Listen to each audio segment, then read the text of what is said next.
Ya, baik, kita lanjutkan saja untuk penjelasan yang bagian kedua ya. Ini salah satu contoh untuk penjelasan metode penelitian. Ini saya ambilkan dari contoh kakak tingkat kalian ya, yang mahasiswa Bu Yani bimbingan.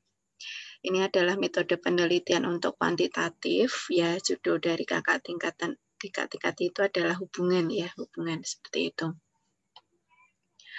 Nah, yang diawali yang pertama adalah rancangan penelitian. Nanti di sini semuanya akan menjelaskan tentang jenis penelitian. Ini ada penelitian kuantitatif observasional. Terus kemudian desain yang digunakan adalah studi korelasi. Rancangannya ada studi korelasi. Terus kemudian pendekatan untuk pengambilan data itu menggunakan cross seksional. Jadi kalau pada rancangan maaf ya, pada rancangan penelitian itu harus mengandung jenis penelitian, desainnya, terus kemudian adalah pendekatan untuk pengambilan datanya itu menggunakan apa. Dan di sini akan dijelaskan cara gamblang tentang sebenarnya yang akan kita teliti dari rancangan itu variabelnya harus dijelaskan di sini juga, ya gitu. Terus kemudian kita lanjutkan untuk variabel penelitian. Nah, variabel penelitian itu yang dulu sudah saya jelaskan, ya ada variabel bebas atau independen dan variabel dependen. Variabel bebas itu yang mempengaruhi terjadi perubahannya variabel terikat seperti itu. Ya, nanti bisa dilihat sendiri. Dan ini adalah variabel pengganggu atau confounding variable yang sebelumnya sudah saya jelaskan.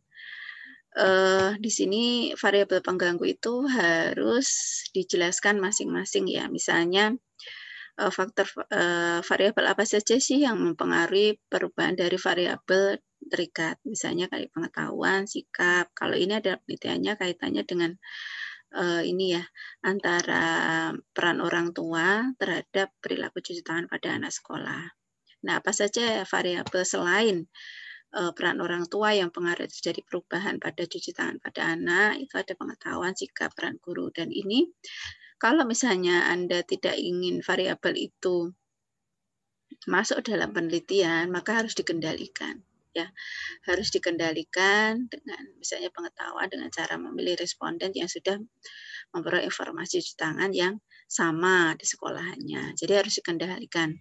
Nah, untuk cara pengendalian ini Anda harus membaca terlebih dahulu dari konsep dari masing-masing variabel ini dan bagaimana cara pengendaliannya. Ya, dikendalikan itu artinya agar variabel ini tidak masuk di dalam penelitian. Artinya seperti dihomogенkan ya dari dalam seluruh sampel itu sebisa mungkin itu memiliki misalnya pengetahuan yang sama, ya, sikap yang sama, ya, peran guru misalnya dikendalikan dengan cara memilih mahasiswa atau anak sekolah yang dia diajar dengan guru yang sama. Itu namanya dikendalikan, ya. Nah, ini namanya dikendalikan dengan cara yang bisa dibaca sendiri, ya. Nah, ini yang disebut tadi hubungan antar variabel. Setelah dijelaskan variabel masing-masing, nah, yang kita teliti itu kan yang kita garis ini ya, lurus ya, tidak putus-putus seperti ini. Nah, ini ada peran orang tua dan perilaku cuci tangan. Ini saling berhubungan. Ini namanya tanda berhubungan ya, hubungan. Nah, yang variabel pengganggu yang tadi itu sebenarnya kedudukannya sama dengan variabel bebas ya, cuman kan ada yang diteliti, ada yang tidak. Kalau diteliti berarti kan dia tidak perlu dikendalikan, harusnya diukur. Misalnya pengetahuan ada kuesioner sendiri, sikap ada kuesioner sendiri, peran guru juga seperti itu.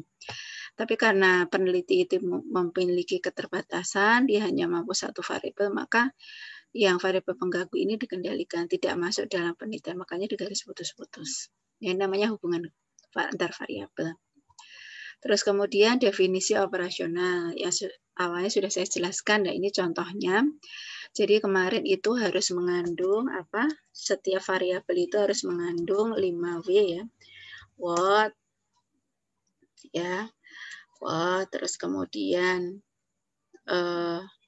why, where,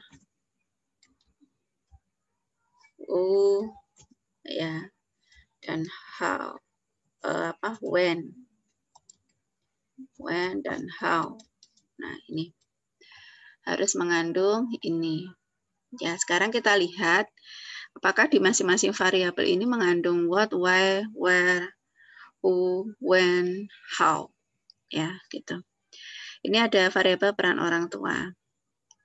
What berarti definisi, ya, suatu tingkah laku dari orang tua dalam memberikan contoh perilaku cuci tangan pada anak. Nah, ini kalau di dalam teori itu pengertiannya tidak sedetail ini ya. Artinya kalau peran orang tua itu ya artinya peran orang tua. Nah, kalau di dalam definisi operasional di sini harus kita aplikatifkan ke dalam lapangan, artinya ke dalam penelitian kita. Ya, misalnya peran orang tua itu di dalam definisi itu artinya apa? Ya, misalnya suatu tingkah laku dari orang tua. Dalam hal apa? Sesuaikan dengan penelitian kita. Oh, memberikan contoh cuci tangan kepada siapa? Kepada responden atau kepada anaknya. Gitu ya. Itu namanya adalah what. Why, mengapa? Sehingga dapat ditiru, dicontoh, diketahui orang tua sebagai seorang role model. Where, di mana? Why, cara mengapa? Nah, itu sehingga dapat dicontoh, ini namanya why ya. Terus kemudian akan dilakukan pengukuran dengan menggunakan formulir namanya why. Mengapa perlu diketahui. Terus kemudian who, kepada siapa? Ya, kepada siapa? Di sini harus jelas kepada siapa. Misalnya kepada orang tua, ya, orang tua mahasiswa. Jadi kuesioner itu mengisi orang tua mengisi kuesioner dengan jumlah pertanyaan sekian, ya, itu namanya adalah who, ditujukan kepada siapa itu. Terus kemudian ada where, ya, di mana? Oh, kegiatannya akan dilakukan di TK Aisyah Kadilangon, misalnya seperti itu. When, kapan, misalnya dilakukan misalnya 1 bulan, lamanya 1 bulan kayak gitu, atau dalam waktu 1 minggu untuk pelaksanaan pengambilan data. Ya, nanti harus mengandung ini. Ini alat ukur, ya, alat ukurnya apa? Variable itu misalnya kuesioner. Cara ukurnya menggunakan apa? Misalnya menggunakan kuesioner yang disusun menggunakan skala Likert, selalu, sedang, seperti ini ya. Terus kemudian hasil ukurnya bagaimana? Hasil ukur itu merupakan skor. Kalau misalnya menggunakan kuesioner itu ya skor totalnya sesuai dengan kategori. Misalnya mau dibuat kategori 3 kategori baik, cukup, kurang. Misalnya kalau interval itu kayak misalnya pengukuran nyeri, ada nyeri ringan, sedang, berat, seperti itu ya. Itu namanya hasil ukur. Nah, hasil ukur itu kita wujudkan dalam skala. Misalnya ini adalah sebuah tingkatan, maka itu adalah skalanya ordinal. Seperti itu. Maka seluruh mahasiswa harus belajar tentang skala ya. Skala. Karena skala ini nanti akan menentukan jenis statistik apa yang akan digunakan untuk mengolah data kalian setelah mengambil penelitian. Nah, seluruh variabel nanti akan dijelaskan masing-masing seperti ini, ya, di dalam definisi operasional. Gitu. Terus kemudian kita lanjutkan. Oke, kita lanjutkan tentang populasi dan sampel. Nah, untuk populasi di sini, ya, kemarin sudah saya jelaskan, jadi harus diketahui berapa populasinya, dituliskan di sini ya. Terus kemudian sampel, kemarin sudah saya jelaskan di bagian yang pertama, nanti dijelaskan sampelnya, pengertiannya, terus kemudian menggunakan teknik sampling apa, nanti saya jelaskan di akhir. Teknik sampling yaitu random atau non-random tergantung dari tujuan dari penelitian, si peneliti, seperti itu. Nah, sampel itu kan kemarin adalah bagian dari populasi yang bisa digeneralisasi dan memiliki karakteristik dan ciri yang sama dengan populasi. tapi jumlahnya berbeda. Nah, maka untuk bisa menentukan sampel, maka ada rumus penentuan sampel. Nah, rumus penentuan sampel ini tergantung dari apa namanya, jenis penelitiannya, ya, jenis penelitiannya apa.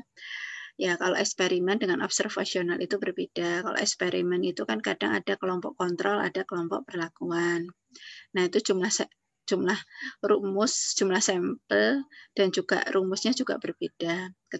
Kalau penelitian yang sifatnya epidemiologi, misalnya mengetahui hubungan, atau sifatnya observasional, maka cukup satu sampel, ya, yang biasanya jumlahnya adalah besar, tapi tergantung dari jumlah populasinya. Gitu. Terus kemudian nanti dijelaskan. Nah, setelah itu pemilihan sampel sebanyak yang sudah kita tentukan besarannya, nanti akan dilakukan pemilihan kriteria sampel. Ini dipilih melalui populasi. Jadi populasi nanti kita pilih sesuai dengan kriteria inklusi dan eksklusi, ya. Kita jadikan sampel yang akan kita pilih sesuai dengan besaran sampelnya. Jadi kriterianya adalah sesuai dengan tema atau judul penelitian kita. Maunya si peneliti itu seperti apa? Ya, seperti yang di part yang 1 sudah saya jelaskan ya. Nah, ini adalah etika penelitian. Saya sudah jelaskan di awal, bisa dilihat di video pertama ya. Ada informed consent dan itu harus sudah aplikatif dengan penelitian kita ya, gitu. Ini harus banyak membaca buku ya. Kalau tidak membaca buku akan sulit sekali mengerjakan bab 3. Nah, ini adalah alat dan metode pengumpulan. Jadi alat pengumpulan data, masing-masing variabel harus memiliki alat untuk mengumpulkan data. Yang tadi alatnya meliputi misalnya instrumennya ini diadopsi dari penelitian siapa, harus disebutkan di sini, jumlahnya berapa, terus kemudian skor ukurnya dan jumlah pertanyaan serta bobot nilainya harus ada di sini. Kalau perlu ada kisi-kisi soalnya, ya kisi-kisi kuesioner dengan berbagai topik di nomor pertanyaannya berapa. Ini akan memudahkan nanti saat membahas, ya, gitu. Ini adalah instrumen. Nah, ini harus dilengkapi dengan skornya juga, ya. Oke, instrumennya sama. Terus metode pengumpulan. Nah, metode pengumpulan data itu adalah cara peneliti mengumpulkan data. Data yaitu dengan tergantung dari desain penelitian dan rancangan penelitian ya. Misalnya tadi di desainnya misalnya survei data, survei analitik dengan pendekatan cross-seksional yaitu membagi pengambilan data sekaligus ya antar beberapa variabel itu dalam waktu yang sama. Nah, pengumpulan data ini adalah caranya bagaimana kita mengumpulkan data dengan kuesioner itu kepada sampel yang akan kita pilih. Nah, itu harus diceritakan di sini caranya seperti apa. Ya. Itu meliputi waktu, caranya, lokasinya, menggunakan media apa, seperti itu. Terus kemudian untuk alat penelitian itu harus dilakukan uji validitas ya. Alat penelitian uji validitas ya biasanya menggunakan present product moment atau formula Eigen. Itu tergantung dari si penelitian. Validitas kan ada validitas konten, ada validitas konstruk. Kalau ini adalah validitas konten, validitas isi, ya kita menggunakan formula Eigen. Jadi isi itu nanti akan kita berikan kepada expert, kepada para ahli kuesioner kita dan diberikan formulir. Formula itu berisikan penilaian dari kuesioner kita oleh para ahli dan komentar apakah ada perbaikan apa enggak. Terus kemudian dari hasil penilaian itu akan dihitung menggunakan formula Eigen. Rumusnya ini, terus kemudian akan diperoleh nilai koefisien. Misalnya kalau valid itu antara 0 sampai 1. Nah, gitu. Nah, pertanyaannya kalau misalnya di bawah 0 atau di atas 1 berarti itu tidak valid. Gitu ya. Nah, kalau sudah validitas isi dengan formula Eigen ya. Terus kita lakukan validitas konstruk misalnya ya. Validitas konstruk itu kalau ini kemarin tidak membagikan ini ya, tidak melakukan uji coba validitas ke lahan karena saat itu pandemi jadi tidak dilakukan. Setelah validitas isi ada validitas konstruk yaitu kita melihat struktur dari kuesioner kita itu sudah sesuai dengan sasaran kita apa enggak, ya. Setelah itu nanti diuji cobakan atau validitas eksternal diuji cobakan kepada sejumlah responden yang kemarin saya jelaskan di awal, yang karakteristik dan lokasinya hampir sama dengan lokasi dan karakteristik penelitian kita. Ya, terus kemudian nanti dihitung menggunakan rumus product moment, hasilnya apakah seluruh pertanyaan, jumlah pertanyaan itu ada valid apa enggak menggunakan statistik ya, gitu. Nah, kalau sudah diuji validitas, kita lakukan uji reliabilitas. Ya, uji reliabilitas rumusnya tergantung dari jenis kuesioner kita. Ya, jenis kuesioner dilihat dari jawaban, misalnya jawab ya dan tidak, jawaban selalu, kadang-kadang. Nah, antara dua jawaban dan beberapa banyak jawaban itu memiliki rumus perhitungan yang berbeda. Gitu ya, rumus penggunaan reliabilitas yang berbeda. Nanti bisa dibaca di buku Kusuma Kelana Dharma, itu juga ada ya. Nah, untuk pengolahan data ini ada urutan setelah data diambil menggunakan kuesioner, terus kemudian diolah, urutannya akan apa, misalnya ini urutannya ada editing, ada data yang diperoleh itu kita edit, kita editing ya apakah ada responden yang belum mengisi nama, dan sebagainya. Terus kadang memberikan coding, ya, coding, yang memberikan label ya agar mudah nanti hasil jawaban itu bisa dimasukkan di dalam statistik, misalnya jenis kelamin. Jenis kelamin itu kan akan nanti kita olah dengan statistik ya jumlahnya, misalnya yang perempuan itu berapa.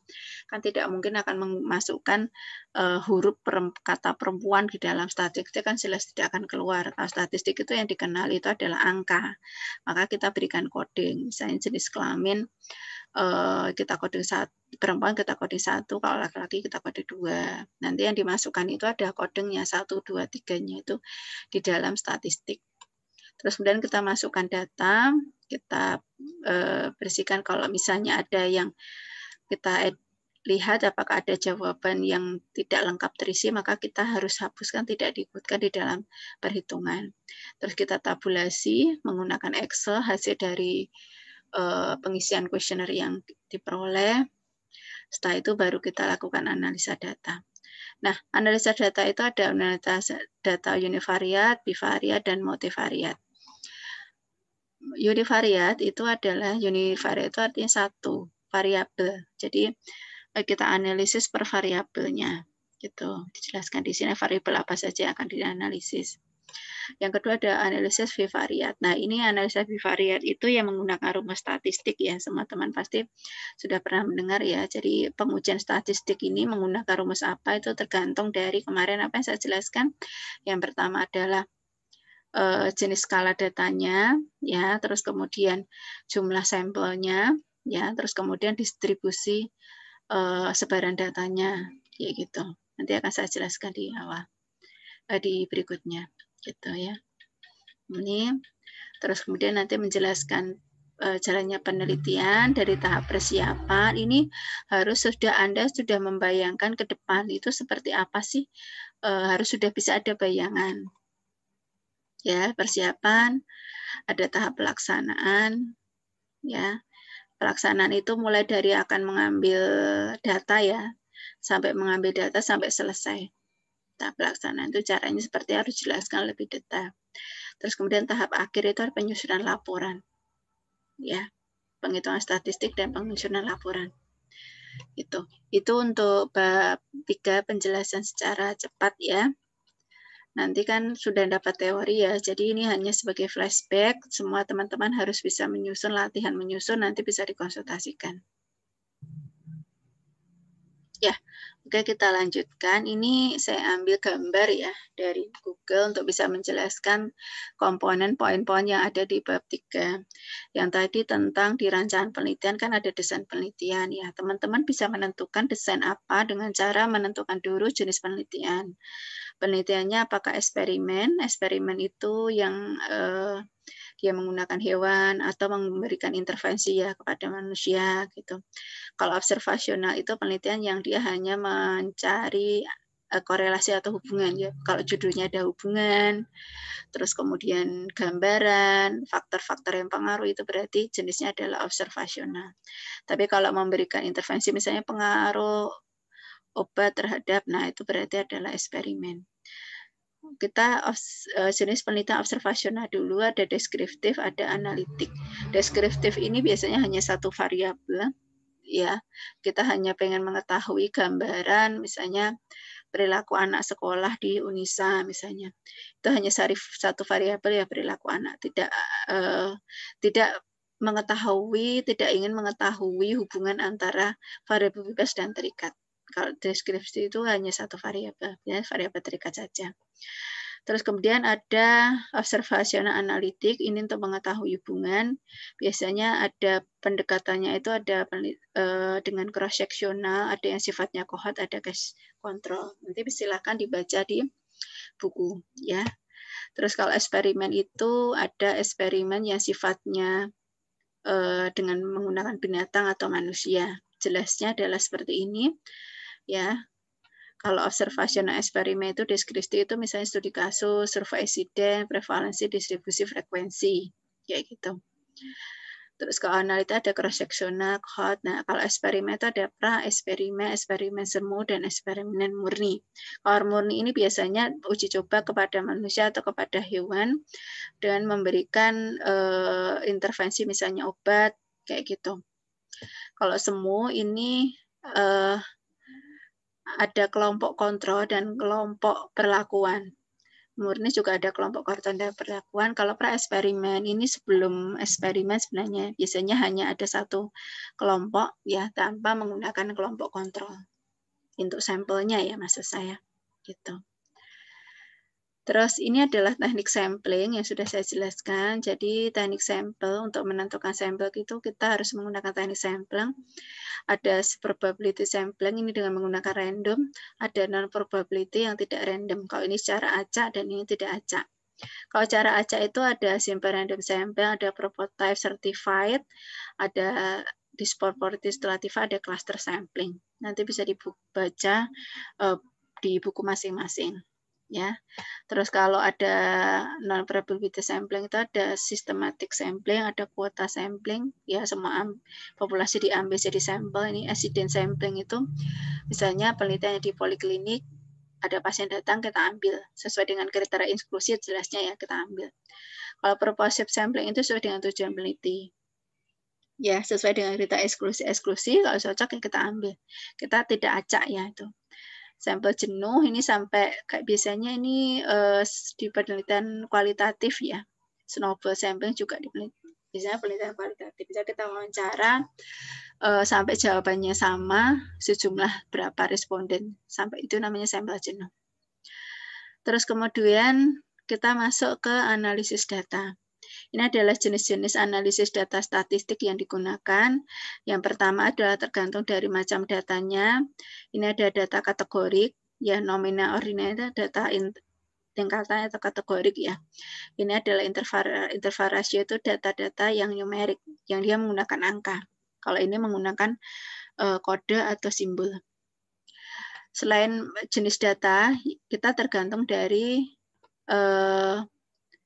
jenis penelitian komparatif atau koresional hubungan, komparatif membandingkan.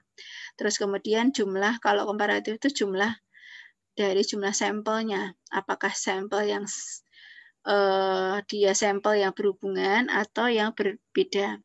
Contohnya misalnya kalau pada penelitian eksperimen itu ada kelompok kontrol dan kelompok perlakuan. Kalau kelompok kontrol dan perlakuan itu diambil dalam satu kelas, misalnya jumlah 20 dibagi menjadi 2, ada kelompok kontrol, kelompok perlakuan, misalnya ya, itu namanya independen berbeda.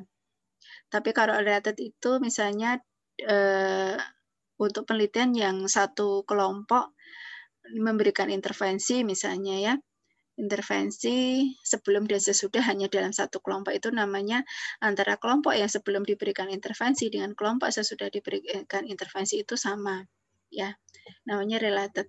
Kalau independen itu berbeda ya, antara kelompok kontrol dan kelompok perlakuan itu kan sebelum dan sesudah diberikan intervensi itu kelompoknya kan berbeda. Kalau kontrol-kontrol sendiri, perlakuan-perlakuan sendiri, gitu.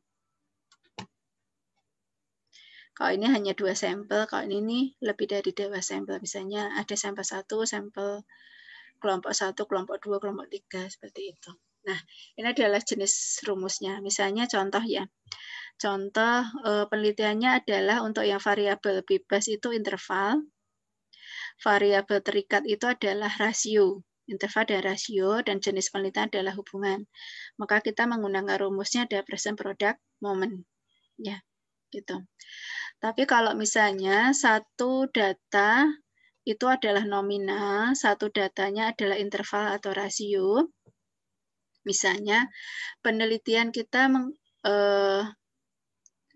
korelasi atau hubungan, maka kita menggunakan ini ya, apa namanya? Karena kalau nominal dan interval itu masuk di dalam kategori, misalnya kita menggunakan contingency coefficient. Kalau datanya itu ordinal-ordinal atau ordinal nominal, ya kita menggunakan Spearman Rule atau correlation. Nominal-nominal dengan ini, tapi kalau interval rasio menggunakan present product moment. Sama berlaku misalnya untuk penelitian yang komparatif dengan sampel yang berhubungan, skala datanya ordinal, maka kita menggunakan Wilcoxon. Kayak gitu. Itu ya cara memilihnya untuk rumus statistiknya. Ini untuk yang statistik yang sifatnya adalah parametrik. Nah, bagaimana cara menentukan statistik yang parametrik dan non-parametrik? Ya, tergantung dari variabel. Sebenarnya penelitian itu variabel numerik. Numerik itu interval rasio ya.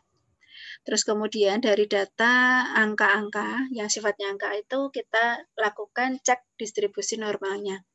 Kalau dia berdistribusi normal, maka kita lanjutkan ke parametrik. Ya, ini parametrik.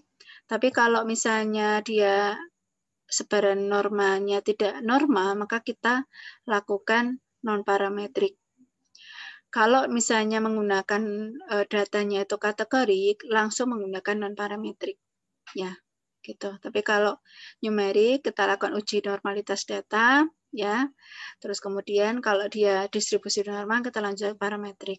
Nah, setelah dari parametrik, kita lakukan sampelnya itu berpasangan atau tidak berpasangan, sama kayak di kotak tadi ya. Kalau berpasangan ya cuma satu kelompok saja sebelum dan sesudah ya langsung ke parametrik. Kalau tidak berpasangan, misalnya ada 2 kelompok, lebih dari 2 kelompok, itu juga menggunakan parametrik. Ya, penjelasannya adalah seperti ini ya. Gitu.